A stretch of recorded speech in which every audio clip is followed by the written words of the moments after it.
नमस्कार, आप देख रहे हैं न्यूज़ 18 और मैं हूं आपके साथ रुंझुन कोहली। बड़ी खबर के इस विशेष सेगमेंट में लद्दाख के चप्पे चप्पे से आई खबर पर नजर डालते हैं। गोमा पोर्तिक्चे ब्लॉक ताईसुरु के निवासियों ने पूर्व पार्षद आगा सैयद अब्बास रिजवी का लिंक रोड से बर्फ हटाने के प्रयासों के लिए आभार व्यक्त किया है।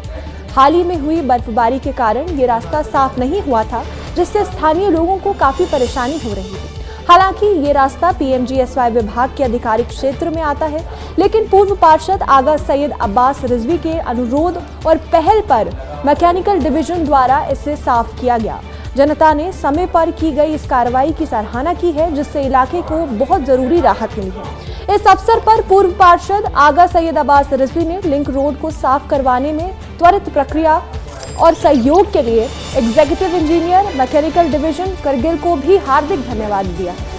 कि इलेक्शन ही गैप पियानुगा चिचेंदु रई ओहदे के लेबना चिचेंदु कि ओहदा मेट कर चिचेंदु ओजू ताकि तखसन नंगाचा छिमिसों से हनकी ngata ngati ngari नौसी कर गसाइन लिहाजा जवान उल्ला रिक्वेस्ट इन कि गचुक मसले के ओंदु गचुक चिचेंदु इलेक्शन तंग में वक्त पी का गचुक चिचेंदु गोसबे के होतना ता छोटे रई या ओहदे के लेफ्ट से तुला गचुक चिचेंदु ओदू ngati जवान उल्ला शुरू उमर गोशिन जवान ने संबत आचा मामा के या दिया नुगा मामिक जे दिसरे ngata ग्रिक्स बामिनु यो तामेत या अवामी तरफना ngachi नंबरदारी तरफना गोमा पुस्तिक की अवामी तरफना नंबरदारी तरफना जवानान ने तरफना जनाब एक्स काउंसलर सईद अब्बास रिजवी साहिब बहुत बहुत शुक्रिया जो से ngacha अवामी का लपेक।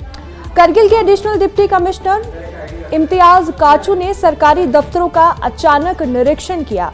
इस सरप्राइज इंस्पेक्शन का मकसद कर्मचारियों की हाजिरी जांचना और लोगों को दी जा रही सेवाओं की गुणवत्ता देखना था। एडीसी ने चीफ एजुकेशन ऑफिस, कोऑपरेटिव विभाग और तहसीलदार कार्यालय का दौरा किया। उन्होंने दफ्तरों में कामकाज की स्थिति और कर्मचारियों की मौजूदगी का जायजा लिया। प्रशासन का कहना है कि ऐसे निरीक्षणों से सरकारी सेवाओं में सुधार लाया जाएगा। सभी विभागों को आदेश दिया गया है कि स्टाफ 100% समय से कार्यालय पहुंचे, सुबह 10 बजे या उससे पहले काम शुरू करें और पूरे ऑफिस समय में मौजूद रहे।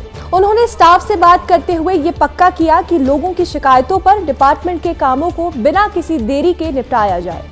करगिल में NDS artificial ice hockey rink अब तैयार हो गया है और ये 20 जनवरी से शुरू होने वाले खेलो इंडिया विंटर गेम्स की मेजबानी करने के लिए पूरी तरह से तैयार है।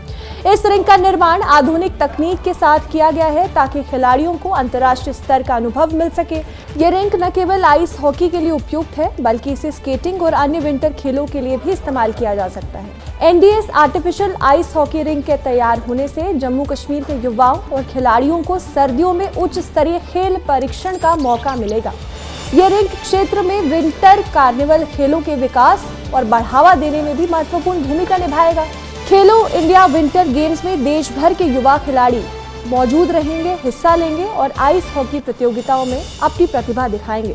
स्थानीय प्रशासन ने खिलाड़ियों को और दर्शकों की सुविधा के लिए सभी इंतजाम कर लिए हैं। एनडीएस रिंक का उद्घाटन कार्यक्रम 20 जनवरी को आयोजित किया जाएगा, जिसमें खेल अधिकारी और प्रशासनिक पदाधिकारी भी मौजूद रहेंगे।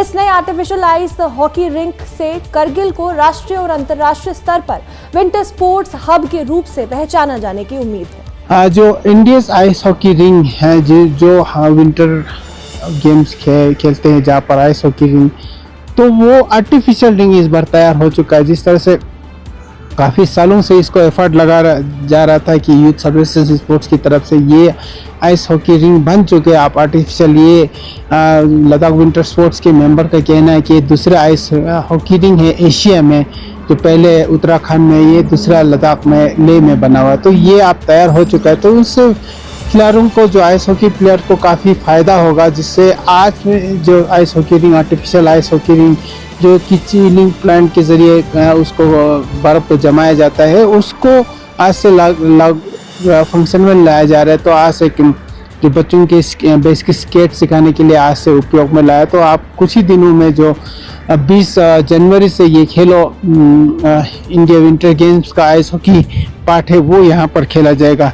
तो इससे जो लद्दाखी जो आइस हॉकी प्लेयर को अक्सर शिकायत रहता था कि जब लिमिटेड टाइम मिलता था, लिमिटेड सीज़न में ही खेला जा सकता था, क्योंकि जब लद्दाख में ठंड होते थे तभी तो जो आइस जम जाते तभी उसके ऊपर खेल सकते थे। आप इनका कहना है कि जो ये आर्टिफिशियल रिंग बनने से जो है राउंड द ईयर वो लोग प्रैक्टिस कर सकते हैं, जिसमें पूरा साल ये जो खिलाड़ियाँ तैयार कर सकते हैं। ये तो स्पोर्ट्स पर्सन के लिए बहुत ही खुशखबरी है। लद्दाख के द्रास क्षेत्र में सर्दी में सबसे कम तापमान दर्ज किया गया है। मौसम विभाग के अनुसार यहां का तापमान -22.8 डिग्री सेल्सियस तक गिर गया है। मौसम विभाग ने बताया है कि द्रास इस क्षेत्र का सबसे ठंडा स्थान माना जाता है और सर्दियों में तापमान अक्सर शून्य से काफी नीचे चला जाता है। इस दौरान स्थानीय लोग और पर्यटक अतिरिक्त सावधानी बरतने के लिए प्रेरित किए गए हैं।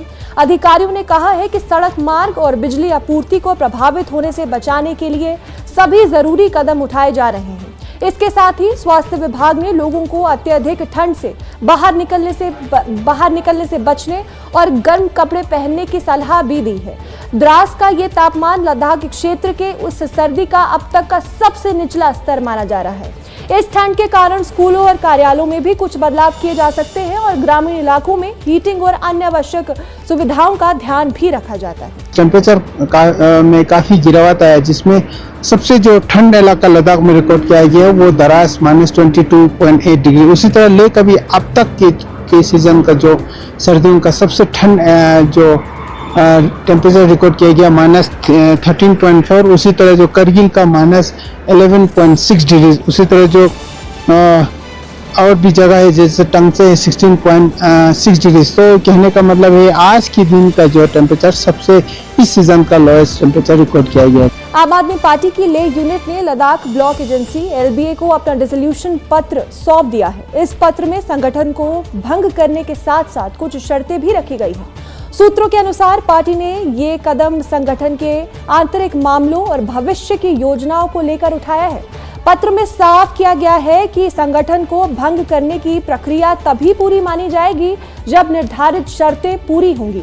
आपके स्थानीय पदाधिकारियों ने कहा है कि इस निर्णय का उद्देश्य संगठन की कार्यप्रणाली को और बेहतर बनाना है और आगामी राजनीतिक गतिविधियों के लिए तैयार करना है। LBA ने इस पत्र को प्राप्त कर लिया है और इसे नियमों के अनुसार आगे की कार्यवाही के लिए विचाराधीन बताया है। इस कदम के बाद लेह में राजनीतिक हलकों में चर्चा बढ़ गई है और लोगों की नजर अब पार्टी के अगले कदम पर है।